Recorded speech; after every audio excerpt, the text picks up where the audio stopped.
Vous écoutiez un bon extrait de Trip the Mains du groupe Méthyle Éthel. Et nous sommes de retour sur choc.ca à Danscussion & Co. Jérôme Pruneau est de retour avec sa chronique En eau vive. Avec lui, nous plongeons dans une dizaine de minutes mettant en relief des faits de société, des événements politiques. Il y a 2 semaines, Jérôme Pruneau signait La vie en partage, que vous pouvez toujours réécouter en podcast. Et cette semaine, il signe ceci, l'identité d'artiste To be or not to be. Bonjour Jérôme. Bonjour Maude, bonjour les amis et bienvenue sur mon petit kayak qui va nous faire naviguer aujourd'hui sur un concept que je trouve fondamental pour l'artiste mais que bien trop souvent l'artiste lui-même néglige, je trouve, ou ne prend pas en compte suffisamment pour sa carrière. J'entends ici toute la question de l'identité d'artiste qui renvoie directement à ma question du jour, to be or not to be un artiste. Alors, je suis en effet de ceux qui ne sont plus capables de donner 20, 30 ou 40 pièces pour voir un spectacle de musique, par exemple, durant lequel je vais m'ennuyer à regarder l'artiste habillé comme Monsieur, Madame Tout-le-Monde dans son salon, donner son show et l'entendre me dire entre chaque tune « Alors, ma prochaine chanson, non, pitié, c'est imbuvable, on paye, sapristi, faites un petit effort. » Et si ma chronique se concentre ici principalement sur les artistes en musique, nul doute que tous les artistes doivent considérer cette réflexion liée à l'identité. Alors, allons-y.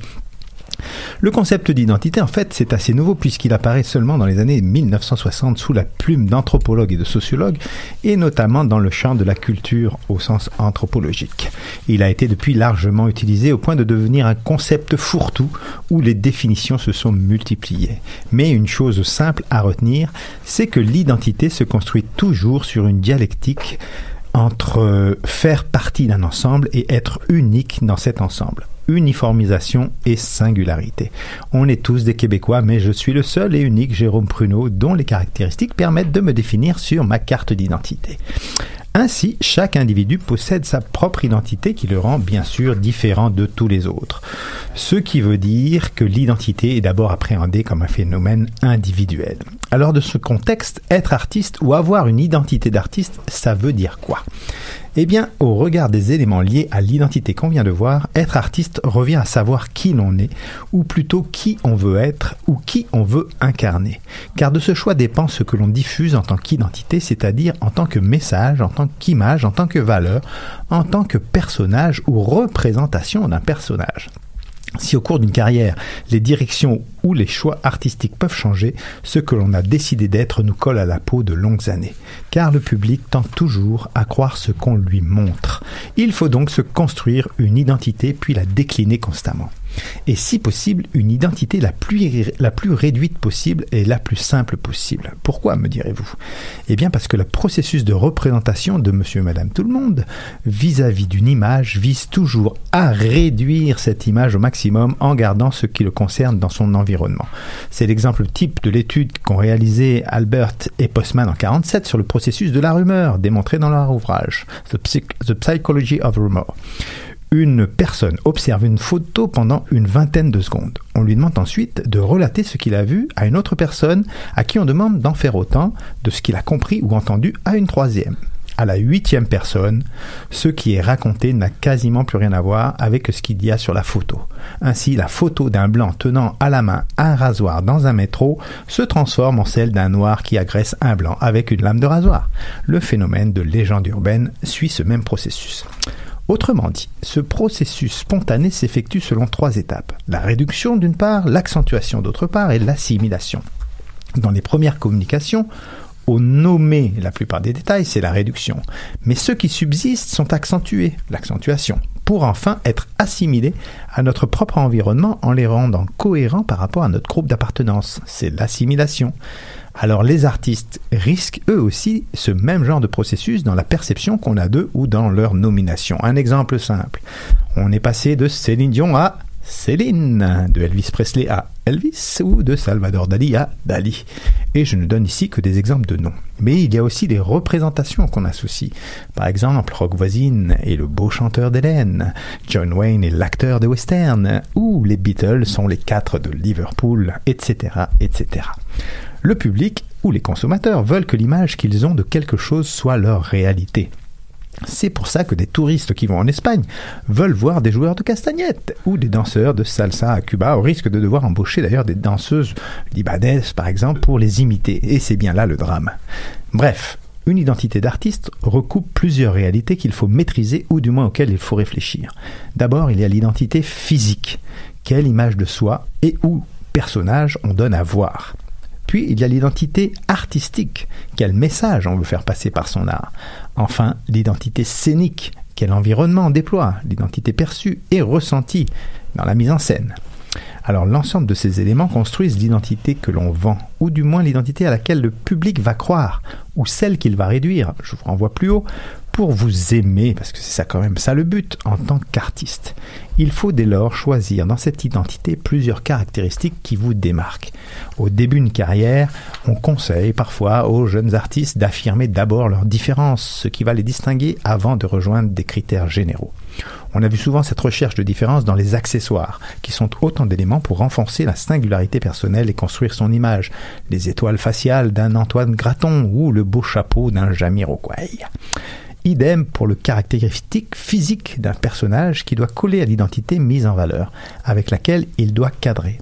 Regardez par exemple Feu, la magnifique Césaria Évora, avec son personnage ridé, ses pieds nus, qui a renforcé son caractère authentique qui collait à sa musique, mais aussi à son lieu de vie, le Cap-Vert, où elle a tourné son premier clip, Saudade, pratiquement sans budget, mais qui collait si bien à son personnage, à sa musique et donc à son identité, qu'il l'a propulsé immédiatement au firmament des Star System. Certains artistes ont mis en avant des attributs physiques, comme leurs cheveux, Dalida, Herbert von Karajan ou la cousine de Maud, Mylène Farmer et sa magnifique chevelure rousse. N'est-ce pas Maud? Elle me regarde avec des yeux de braise. D'autres ont mis en avant leurs yeux, justement, Annie Lennox par exemple, ou leur bouche comme Mick Jagger, ou leurs lunettes, Paul Naref ou Bono, ou encore leurs pieds, justement, comme John Baez ou Césaria Évora. D'autres y sont allés avec un personnage plus sexuel, mettant en avant des attributs dans ce registre, comme les fesses d'une Kelly Minogue ou d'une Beyoncé, ou les seins d'une Samantha Fox ou d'une Janet Jackson. Dans cette recherche d'identité, le nom, lui aussi, devient un attribut capital, car le choix d'un pseudonyme crée un destin et une autre personne que soi. C'est ce qu'on appelle bien sûr le persona, du latin persona d'ailleurs, qui signifie le masque ou le caractère. En portant un nom nouveau, un artiste s'autorise plus de liberté en coupant les liens avec son passé pour se tourner vers un destin imaginaire à créer ou pour entrer dans une famille rêvée ou fantasmée.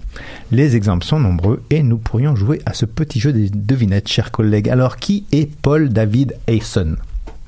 1, 2, 3... Il s'agit de Bono de U2. Et qui est donc Maria Magdalena Frida Carmen Calo Calderón? Facile, vous l'avez compris, c'est Frida. Mais Jean-Philippe Smet, c'est Johnny. Bien, Johnny Hallyday, elles en ont 1 sur 3. Ah là là, on voit les références.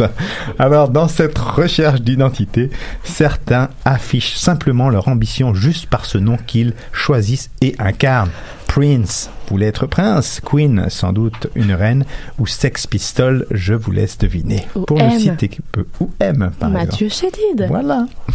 Et puis, enfin, il y a ceux qui gardent leur vrai nom, dans des volontés d'authenticité. Ah, l'authenticité, on pourrait en parler des heures, mais je n'ai malheureusement pas le temps, au risque d'assimiler vie privée et vie publique. Ce n'est pas, selon moi, le plus approprié pour faire rêver un public, surtout quand on a un nom passe-partout, comme, je m'excuse, Lapointe. Alors, est-ce qu'il s'agit de Pierre Lapointe, Hugo Lapointe, Éric Lapointe? Ce sont 3 Lapointe, 3 chanteurs, ou Toupin, Marie-Chantal Toupin, Geneviève Toupin, Fabiola Toupin, qui sont 3 chanteuses. Si j'étais leur gérant, je peux vous dire que j'aurais eu une sacrée discussion avec eux. Bref, on l'aura compris. Être artiste est selon moi un destin qui doit faire rêver. La question de l'identité en est la pièce maîtresse et cette variable doit être travaillée solidement pour sortir du lot et faire en sorte qu'un public vous aime, amis artistes, et durablement. Sinon, vous savez ce qui va se passer ? Eh bien, voilà ce qui va se passer. Le public va quitter vos spectacles avant la fin en chantant ce petit air d'une certaine Édith Piaf. Non, rien de rien. Non, je ne regrette rien. Et voilà, allez à Jacques Taest, à tout bientôt. Il se fait plaisir, Jérôme Pruneau, alias Tellement. Jay.